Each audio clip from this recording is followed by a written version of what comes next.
the right place. This is the Teen Suicide Prevention Movement, where we are making suicide, especially teen suicide, a thing of the past. Thank you for coming to the show. We are really, really happy that you're here. Whoops. There we go. I'm going to flip this right here. Dan, I want to introduce you, and I want to tell everybody what's so wonderful about you and how we met and everything.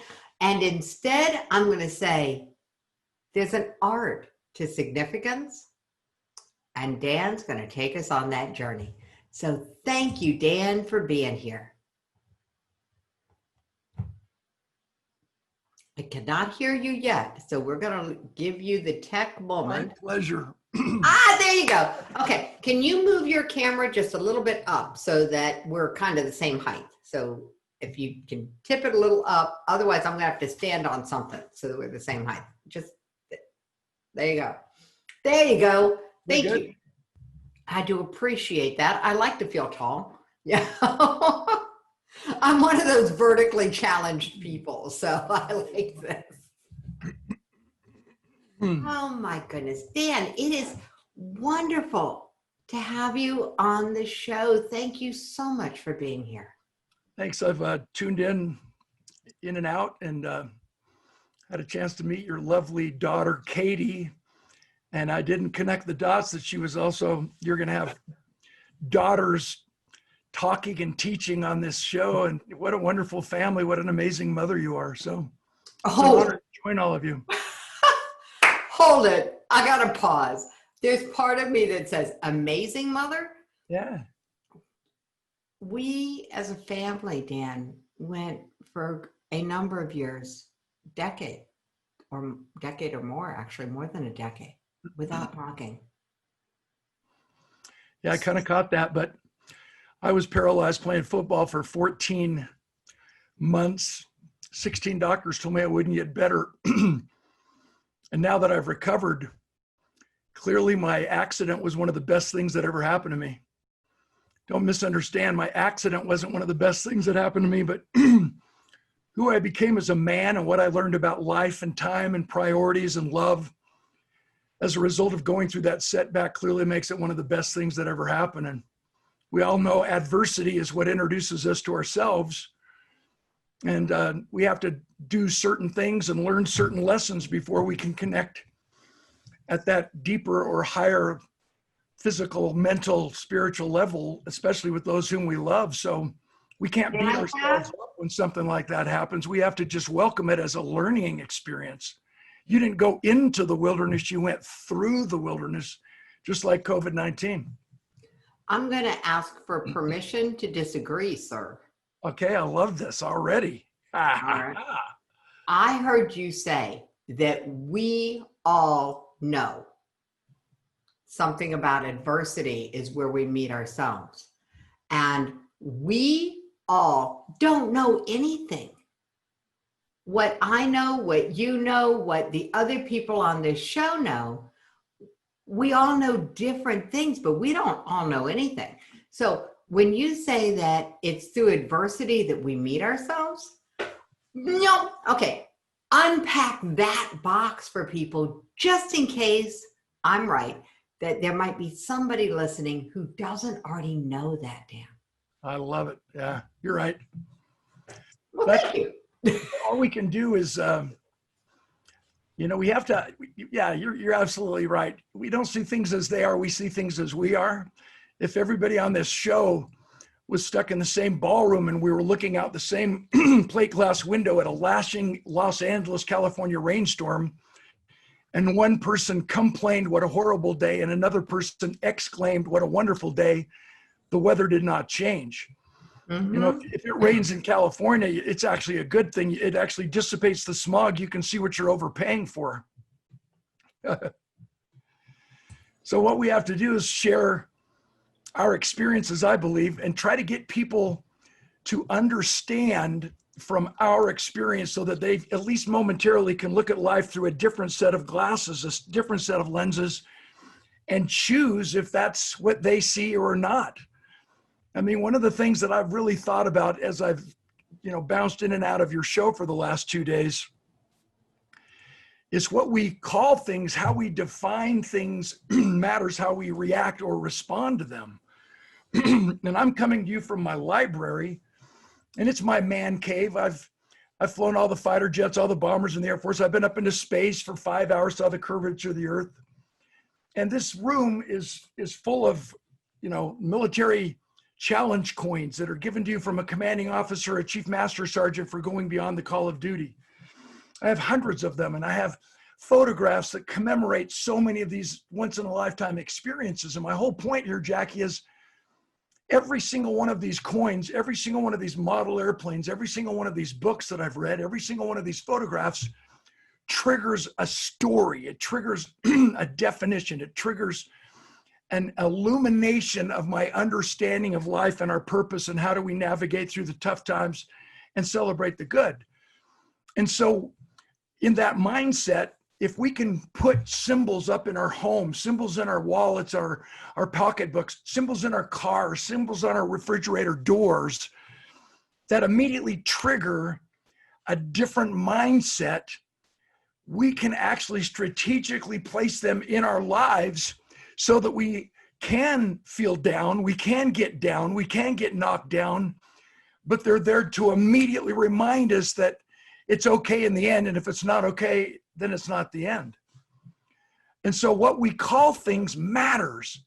For example, in the world of business, we call stress, stress. But in the world of sports, we call stress competition.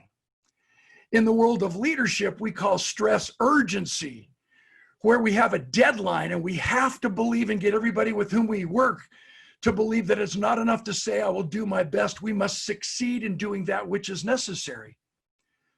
So I teach public speaking. I have for the last 11 years at an MBA program at universities. And I always teach my students, I teach anyone who wants to learn how to become a better public speaker. If before we speak, we're nervous, that means it's about us. But if we're excited, it means it's about the audience. It's about what we can share to change people's perspective so they leave saying, I like me best when I'm with you. I want to see you again.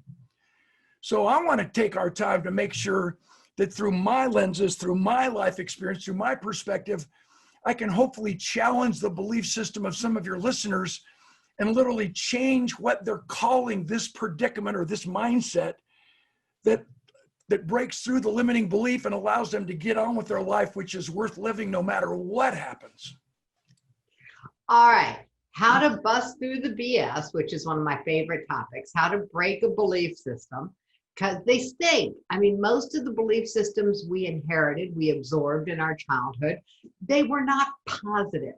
They were about who we could not be.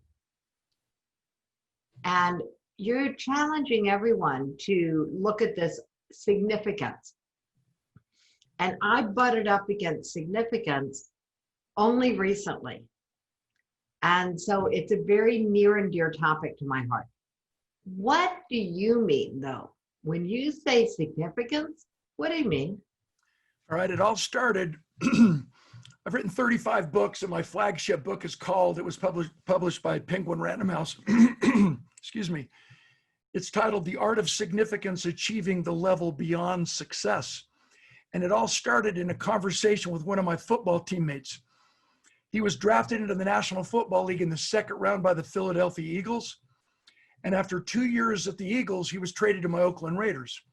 And after 4 years in the league, playing at the highest level of Pro Bowl status, one day he walks out of practice, never to play again. He quits, never to play again. Why? He loved being a football player, but he hated playing football. He got what he thought he wanted, but he hated what he got. He loved the celebrity perks and the fame and fortune that allowed him to live this life called successful, which is a limiting belief that screws us all up, that's holding us back in COVID-19, that causes suicidal tendencies. Oh, say more. When we're only competing against others to create success, which is impressive, we are screwing up our life. But because my buddy's inner voice and true purpose in life was misaligned with who he was and what he was trying to do, he would never live a life of significance, and he would die with his music still in him. So successful people get what they think they want. And sometimes they gain the whole world and sell their soul. And significant individuals actually want what we get so that we don't die with our dreams, our goals, and our music still in us. All right, hold it. We're going to pause right there. This attitude. By the way, you are one of the smartest, most in-depth interviewers I've ever encountered. And I've been on, Oprah and Glenn Beck. I've been on 500 shows. You are amazing. Yeah, what I have is highly developed directive tendencies. Love it. I love it. Okay, so I'm one of those people. I have a sign in my office. I have two. On this wall, it says, I am not bossy. I just have better ideas. And on my other wall, it says, let her sleep, for when she wakes, she will move mountains. I love it. Both of those signs came into my world very recently when someone challenged me on this concept of significance. Now, what you just said about significance is a new concept. So please repeat it. You were talking about significance meaning what? Okay, success is getting what you think you want.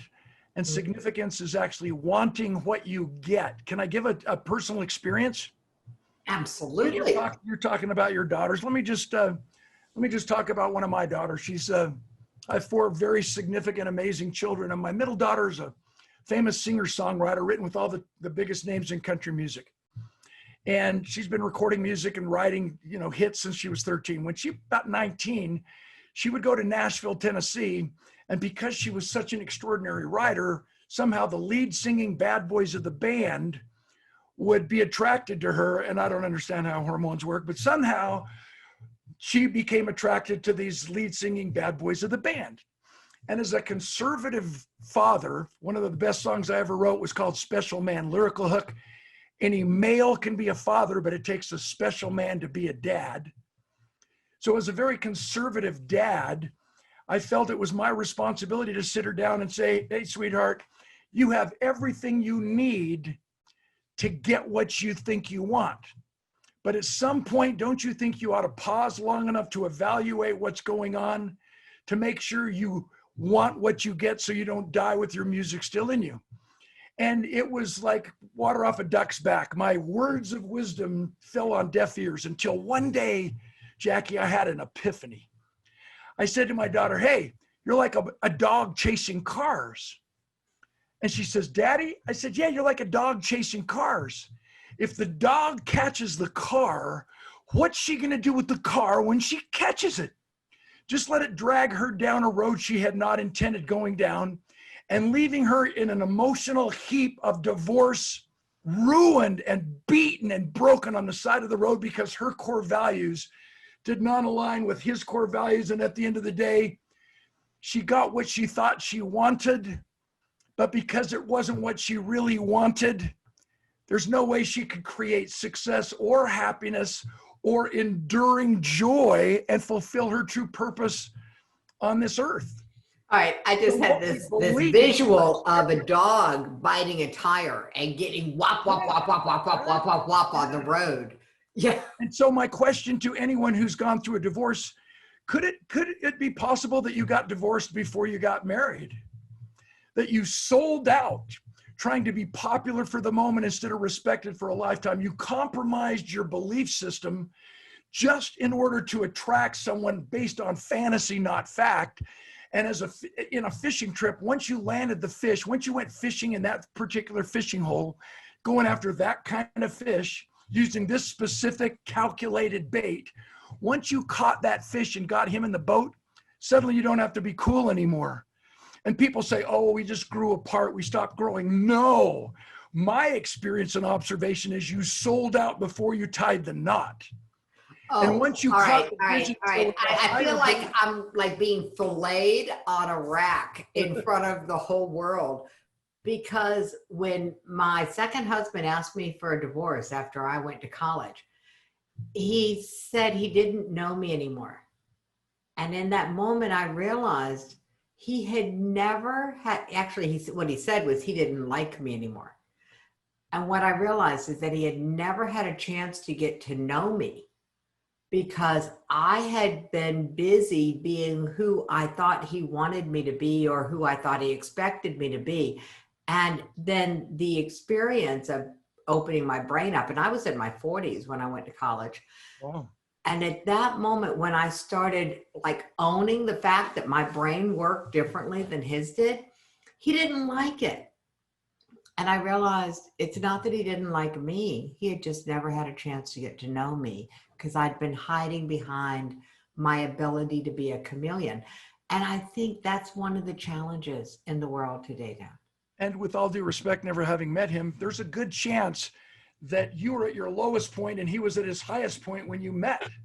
And once you started to grow and fulfill your ultimate capacity potential as a human being and grow into your amazingness, he had plateaued off. And let's just face it, some people have this capacity and this capacity. We could go into both of our kitchens today and open up.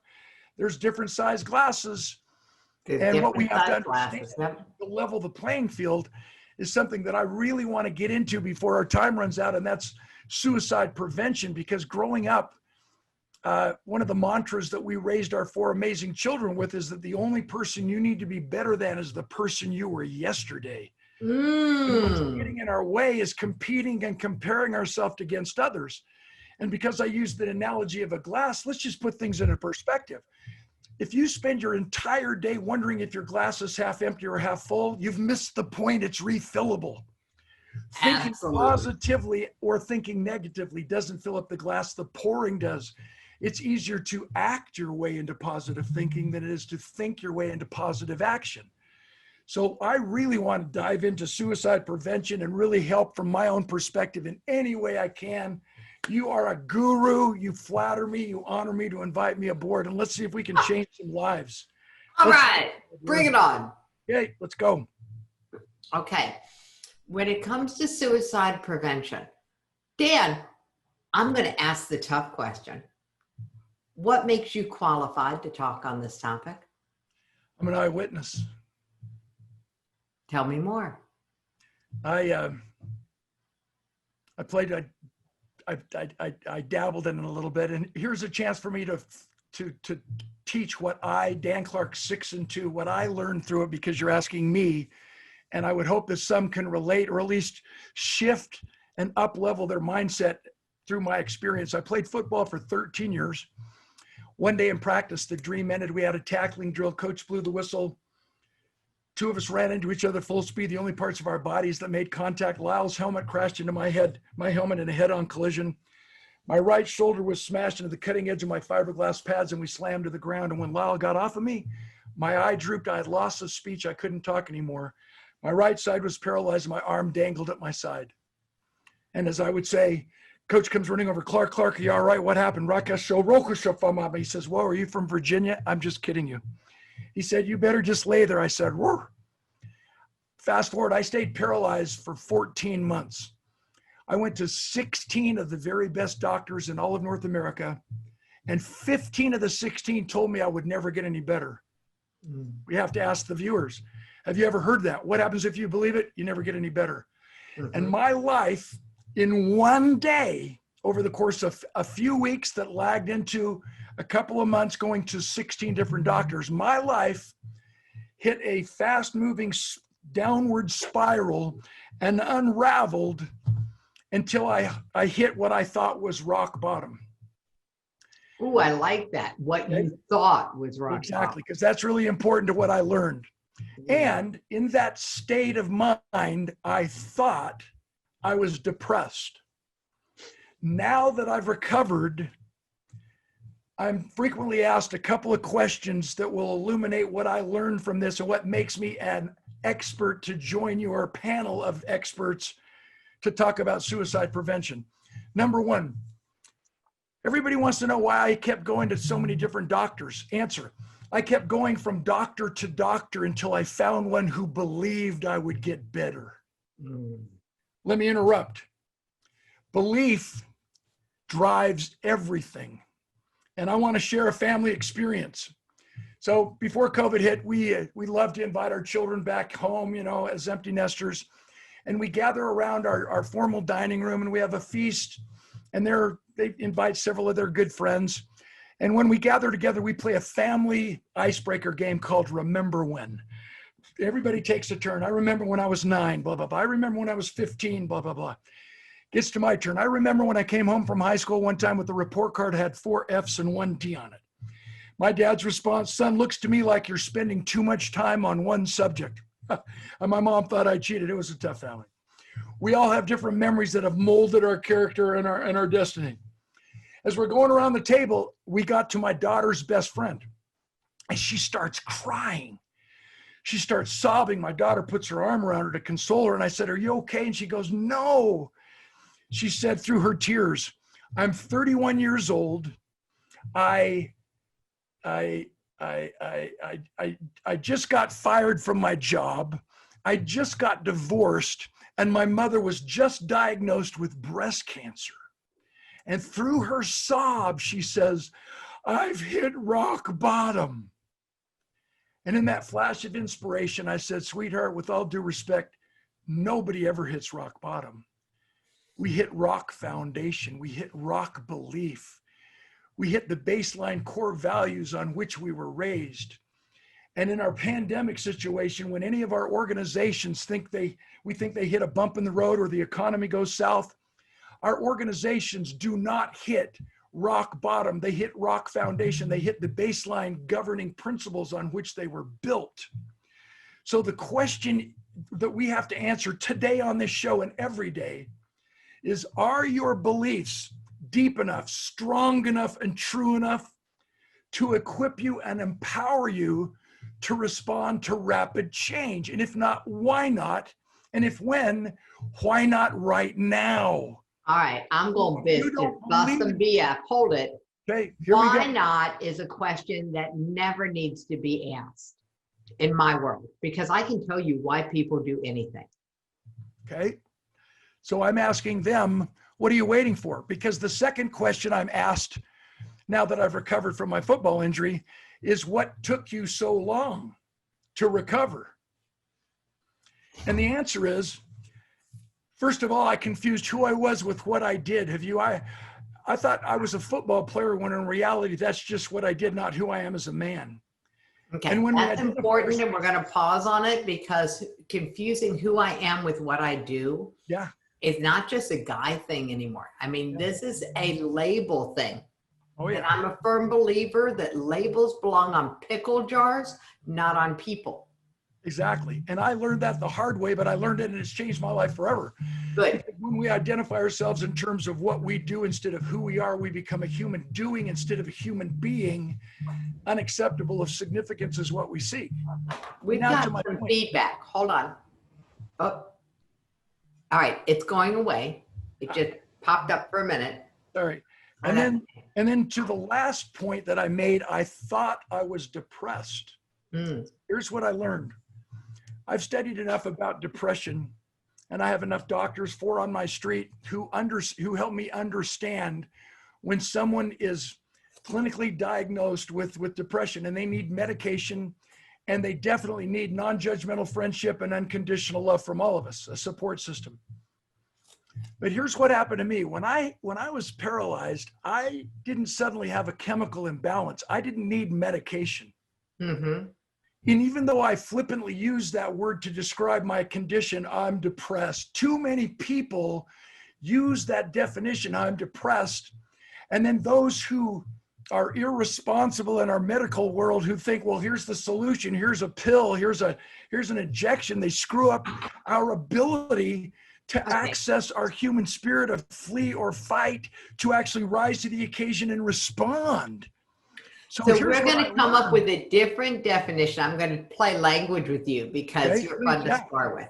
Because wait, let me just finish with this language, because what I discovered that allowed me to get back up and go again, there's a huge difference between being depressed and being disappointed. There's a huge difference between being depressed and being discouraged and being sad. And if you're discouraged or disappointed or sad, you don't need medication. I was fortunate enough to have some friends who said, you can't quit. It's a league rule. What I needed to do is focus in on my passion, which is the last answer to why I'm an expert, why I was able to recover from my football paralysis, which wasn't just physical, it was also emotional. Mm-hmm. Actually, I stayed paralyzed for 14 months because I was asking the wrong questions. I was asking the doctors how to get better when I should have been asking myself why. And once we answer why, figuring out the how-to becomes clear and simple. Not easy. Hard things are important in our character development, but clear and simple. And in that conglomerate of understanding and up-leveling my mindset, anybody can recover from any condition and get back up and go again and realize suicide is not a viable solution. Okay. So we all agree that suicide is a permanent solution to a temporary problem. That's part of the discussion we've been having today. The reality is that there are certain skill sets that keep you from ever getting to the ledge. So talking yourself off the ledge is the world of intervention. The skill set that will keep you from ever getting near the ledge, that's what this show is about. Now, you've given us some amazing perspectives. This idea that there's a difference between depression and discouragement, between depression and being disappointed, between depression and being sad.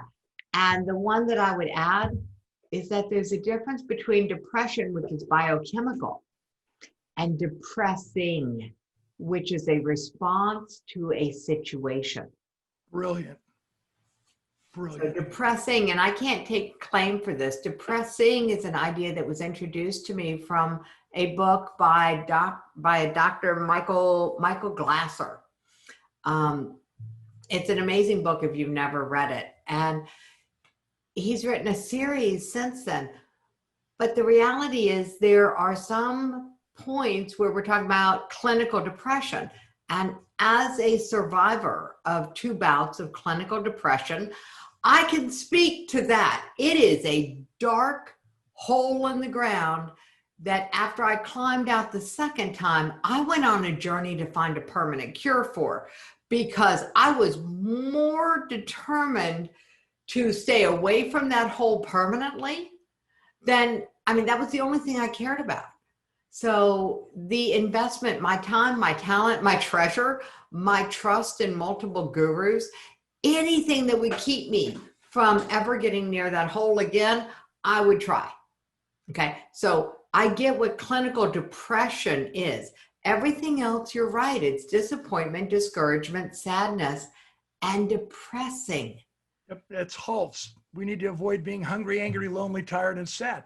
You know what's so cool about we also need to recognize that there are moments where we're just not ready to look at reality. And here's why, from my perspective. I heard myself say this. I was talking to someone and I said, I haven't faced it because if I ever faced it, I'd have to leave. And I'm like looking around the car because we were driving and I'm like going, oh, fuck. Did I just say that? If I ever faced it, I would have to leave. That's what happens when you come out of depressing, is all of a sudden you become aware of what you already knew. Yeah, I see you smiling and nodding. All right, what is your story? Okay, so let's just talk about that for a second. Depressing, in my mind, that has a hello and a goodbye. It has a beginning and an end. And I've been downrange 8 times firing up our troops in Iraq and Afghanistan. I love our troops. And obviously, because I'm so involved in our military, I'm aware of PTSD. And most folks outside of the military, they only equate PTSD with the military. But the reality is, it's affected every one of us to some degree in every one of our lives. But here's the cool thing about you saying depressing, which ties into the new science on how to deal with PTSD. Number one, they've dropped the D. It's not a disorder. It's not a syndrome. Hallelujah. And everybody calls, oh, this something, something syndrome, this something, something syndrome. That is the biggest freaking joke I've ever seen. What they're doing is trying to excuse people from taking 100% responsibility for the predicament that they're in. Hold it. I got another definition for you. Are you ready? Yeah. One of my daughters suffered from a chronic pain challenge for multiple years. And we were working with the highest people we could get to, like Johns Hopkins, Blaustein Pain Clinic and stuff. And they said that she had this syndrome or that syndrome. And what I finally figured out was that syndrome means a collection of symptoms that no one knows what causes them and no one knows what cures them. I love it. I love it. That's my definition of syndrome. No, it's great. And to your point, you know, I've broken my neck, I've broken my back, I've broken my nose, my jaw. I was a state Golden Gloves boxing champion. That's why we get along. That's funny. I've had 2 hernias. I've had 7 surgeries on my knees. I'm a hot mess. Here's my point, Jackie. Every single time I went through the proper steps of rehabilitation, every part of my body that was injured became stronger than it was before I injured it. Mm-hmm. And if your knee hurts, if you've blown out your knee and you're tough, oh, I can deal with this, I can handle that, I'm too busy, and you limp so long that your back starts to hurt and finally the pain becomes unbearable, what most people do is they go to the back doctor who can't fix anything because it's the knee that's hurt. So you scratch where it itches. You don't scratch your nose if your elbow hurts. So here's my point. Too many people think they're depressed. They want to kill themselves because Julie put John in the friend zone. He's got a belief problem. It's not because Julie put him in the friend zone. He's got to have a deeper conviction of the purpose of life.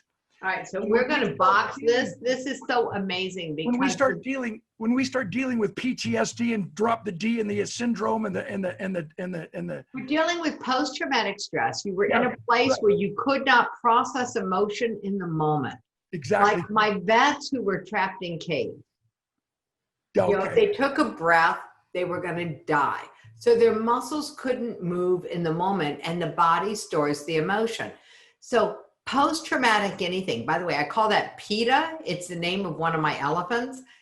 You know, post-traumatic anything. And for people who've been diagnosed with post-traumatic stress syndrome, I'm going to say this is not disrespectful. And I just have to go there, Dan, because I got challenged for this. Yeah, but the new science, I've read up on it. The new science is it's not a syndrome, it's not a disorder. We need to look at it as an injury. That's why I brought up my list of injuries, because if you look at post-traumatic stress as an injury, if you look at depressing as an injury, if you look at, you know, losing your job, going through a devastating divorce, the loss of a loved one, and you look at it as an injury, every injury, remember what I said, if we go through the proper steps of rehabilitation, every injury can be recovered from. Including our attitude and our heart, we can recover from, and it becomes stronger than it was before we injured it. So we have got to start talking to people who think they're depressed, who think they've hit rock bottom, and elevate their belief system, help them understand that if Julie puts you in the friend zone, or you're so far in debt you don't know what to do, you don't end your life and complete your suicide. What we have to do is fix what is actually broken. And it's not Julie not loving you. There's something so much more critically important that you've got to understand and believe about the purpose of life so that it's Julie's loss, not yours. So Dan, here's what I know to be true. The minute I tell someone what they have to do, they check out. And as an owner of highly developed directive tendencies, I have a statistical universe of this happening. So how do you recommend that we invite people into a conversation where they might be willing to challenge their belief systems? Well, we have to, the definition of sales is the transference of trust. And in every relationship and in every conversation, bottom line, we're engaging in sales. We're trying to get someone to buy our philosophy, buy our insight, buy our experience. Or buy the restaurant that we want to go to dinner at. Exactly. So the transference of trust is so critically important. And in my eyewitness account, When I was paralyzed, Jackie, I had so many people, I knew they cared. I had so many people come up to me and say, I know what you're going through. And I used to think, you don't have a flippin' clue. Psychologists teach us that the average person talks between 100 and 200 words a minute. And yet we think between 200 and 400 words a minute, which means no one ever knows everything that we feel. No one ever knows everything that we think. No one ever knows everything that we want to say. The author Thoreau was right when he wrote, men lead lives of quiet desperation. So what we have to do is find someone who we absolutely trust, who knows, who's walked in our shoes, who's been where we've been. And I made a decision to take my life. I had a plan intact. I was actually in the process and caught the vision that my belief system kicked in, that this isn't going to eliminate pain. Anyone who wants to take their lives, all they want is the pain to go away. They really don't want to die. They don't want to hurt themselves. They want the pain to go away. Well, okay, so that is statistically true. Pain, after you complete your suicide, you're in more pain than you were before you did. When you believe that, it's amazing how that could curtail and get you to at least re-examine for another 15, 30 minutes, 2 days, 5 years, whatever. Okay, the reason that this show is 24 hours, because your longest day is only 24 hours long. That's why we do a 24-hour summit. Your longest day is only 24 hours long. So binge watching, this is the one show I invite people to binge watch. I love it. And this is the reason why. Is because what if one idea turned it around? What if this idea that you could absolutely decide what you believe? What if you were the one who got to decide what was true? What would you, oh my God, this is my favorite. What if you were the one who got to decide what was good enough? And you decided that everything you've done in your life up to this moment was good enough. What would happen? Exactly. And in the words of one of my songs, the hook, hold on, in 2 more days, tomorrow's yesterday. Oh, wait a minute. I got an idea. We have to get connections so that we get some of your songs and some of your lyrics, because I don't know your songs. I mean, I know you through the speaker organization that we're both a member of. So this idea that there's a song that says, hold on, because in 48 hours, tomorrow will be your yesterday. That's a great idea. What if, Dan, we could just get people to pause long enough to take a deep breath. And this is timely, because when I launched and I started doing the promotion for this particular summit, I started getting pushback. I had pushback from people who believe that suicide prevention is their daily fight because they are suffering from depression. They are clinically depressed, and they are, every day is a struggle not to act on their suicidal thoughts. And I got pushback from people who objected to me putting fun and suicide prevention into the same sentence, where my belief system is that if you're having fun, that is preventing you from ever going near the ledge. I mean, you know, no one who's having fun goes over there. And I started getting emails from people who were listening to the first few segments, and they started telling me their stories.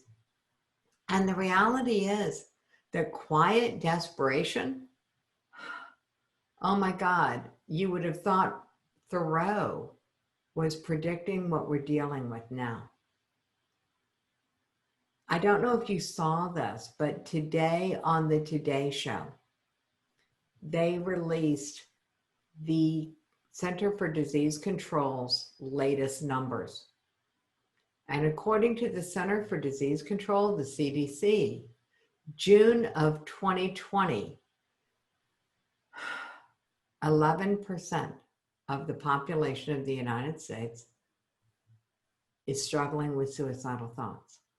This is 2 times, this is double the number from 2 years ago in 2018.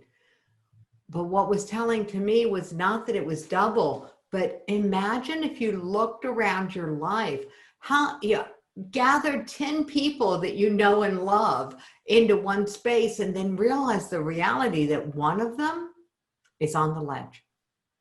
And you don't know which one, and you don't have time to figure out which one, because by the time you sort it out, they could have jumped. So what if you were willing to start a conversation with all of them?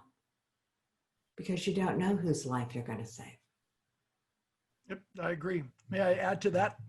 Absolutely. So remember what I said earlier, it's easier to act your way into positive thinking than it is to think your way into positive action. You can tell someone, don't kill yourself. You can ask someone are they having suicidal thoughts? Do you know we can have all the conversations we want. And as soon as they leave us, the only place, it's like the country song, no matter where you go, there you are. A geographic relocation doesn't fix anything. Yeah, we've been having that conversation earlier today. So here's my solution. So I was in the Reagan White House, and I took Mrs. Reagan's Just Say No program to all 50 states. Between 83 and 89, I spoke in thousands and thousands of high schools, junior highs, middle schools, to millions of teenagers, all 50 states. And at that same time frame in our country, we had a suicide pandemic. And I was on the tip of the spear of the prevention programs that we were taking to all the schools at the same time. And I shared the program many, many times with a woman by the name of Charlotte Ross from San Mateo, California, the national co-chairperson for suicide prevention. And to put it into perspective so I can teach all of the viewers what I learned, which is the secret, it's the solution, guaranteed solution. Visualize the time frame. Plano East High School, they had 6 suicides in their high school in one day, 7 in the same week. I was flown to the shore of New Jersey, Ocean Township, Asbury Park, Long Branch. They had suicides in a day and a half. One of my offices was in Stamford, Connecticut. Year in and year out, Greenwich, Connecticut is the highest per capita county in the entire country, always lead the country in teenage suicides. I was flown into Dubuque, Iowa. I won't tell you the name of the high school, 2,000 students. I was flown into town with Charlotte Ross, and the 2,000 students in the school, they had 2,000 students, and in the 30 days prior to us coming to their school, they had 100 suicide attempts. One young lady died, beautiful head cheerleader, the rest survived. When we came into the school, Charlotte Ross took charge. She took 1,000 of the students into the theater. She did a left brain cognitive psychobabbling, neurotechnical facts and figures stuff. I took the other half of the student body into the gymnasium, and I did the relational, right brain, touchy-feely, storytelling, laugh, and cry and stuff. We swapped audiences, repeated our performance to the best of our ability, and at the end of the day, we invited in the healthcare professionals, the school counselors, the school administrators, and we personally interviewed every single one of these students, 99 students who had attempted suicide and survived.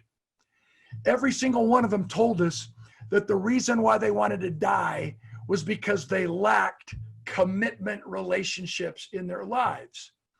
So let me quickly just take us in a different direction to define what a commitment relationship is. Mm-hmm. Love, love is a commitment, not a way of feeling. Romance is not love. Romance comes from a Greek word that means erotic. So I don't even want to talk about it. Yeah, not with teenagers. We could be there forever. But if I love you because you're beautiful, that's romance. If you're beautiful because I love you, that's real love. It's a value-creating love, and it inspires us to be the best that we can possibly be. Yet how many of us confuse love commitment with romance emotion? What have we said our whole lives? Oh, I love her so much, she makes me feel differently than I've ever felt before. Oh, I love him so much, he makes me feel differently than I've ever felt before. Hold it. So do breakfast burritos. Yeah, country music. You make me feel like a natural woman. Exactly. I mean, this is the emotional remote control syndrome. My whole point is I love you means absolutely nothing unless we back it up with action. So the 3 most powerful words in this world in relationships are not I love you, they are I need you. Let me give you an example. I got into music in a very interesting way. I've written songs forever, but I never had the courage to sing in public until one of my good friends, Jeff Soderbergh, decides he's going to get married. He phones me up, Clark, will you write a song from my wedding? I said, sure. He said, will you sing it? I said, no. In the next few minutes, he convinced me that we were best friends, that we went back a long ways, that it would be cool if I participated with him in his special day. He basically made me feel important. I couldn't turn him down. I said, all right.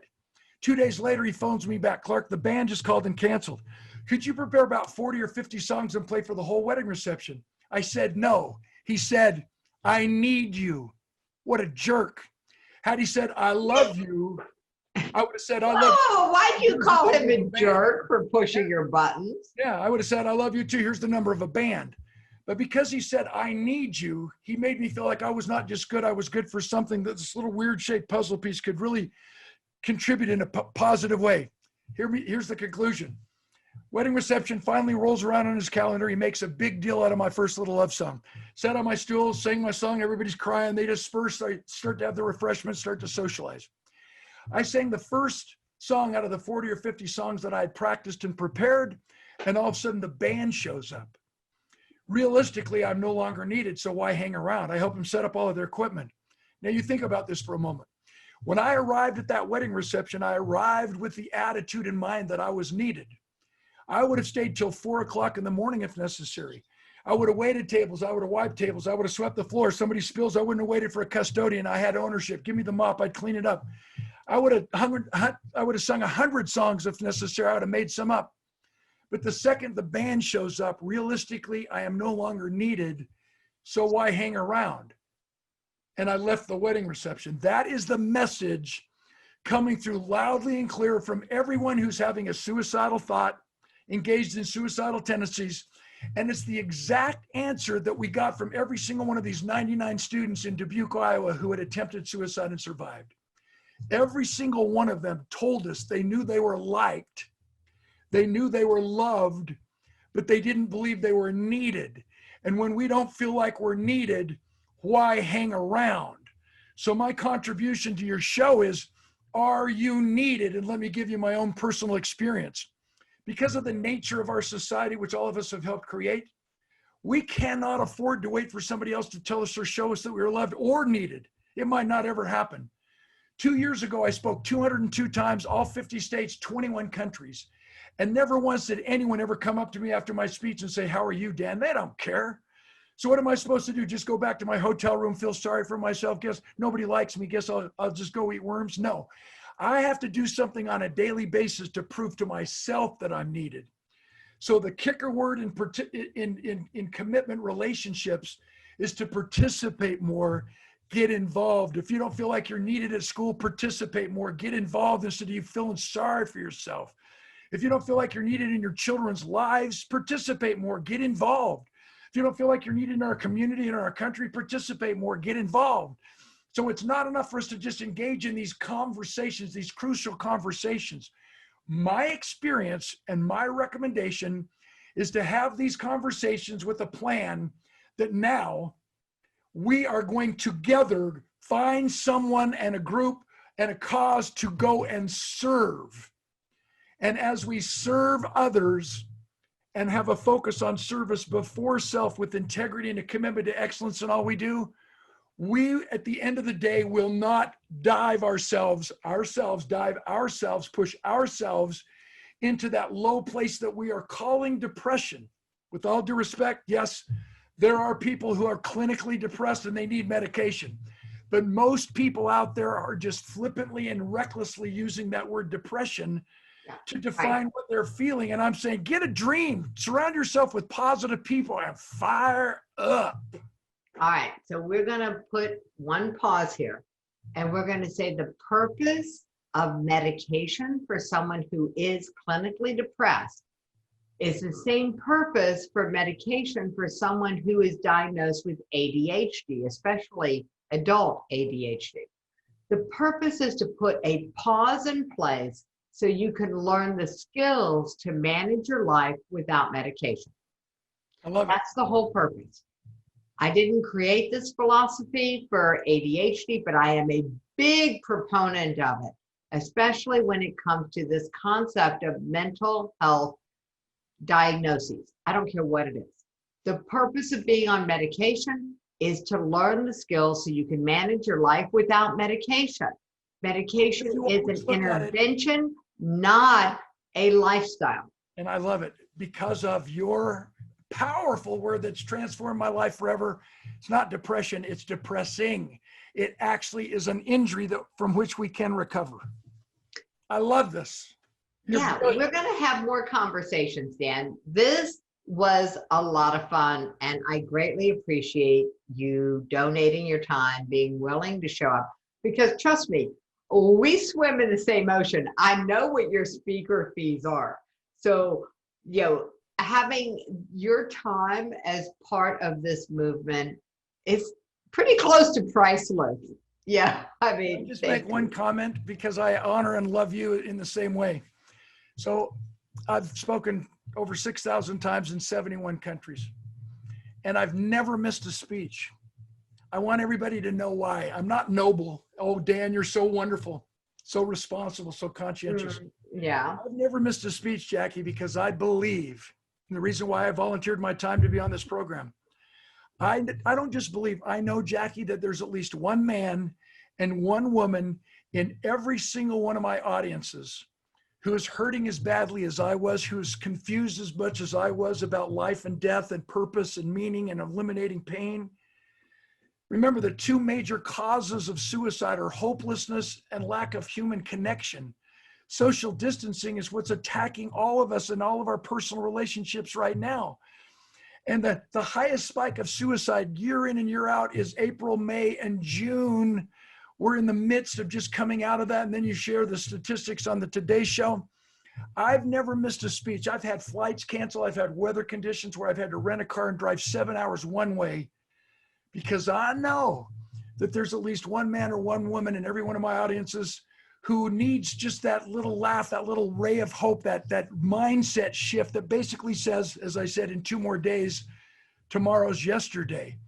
That today you've never been this old before, and today you'll never be this young again. So right now and every right now matters, which means no matter what your past has been, you have a spotless future, which means you can't always control what happens, but you can always control what happens next.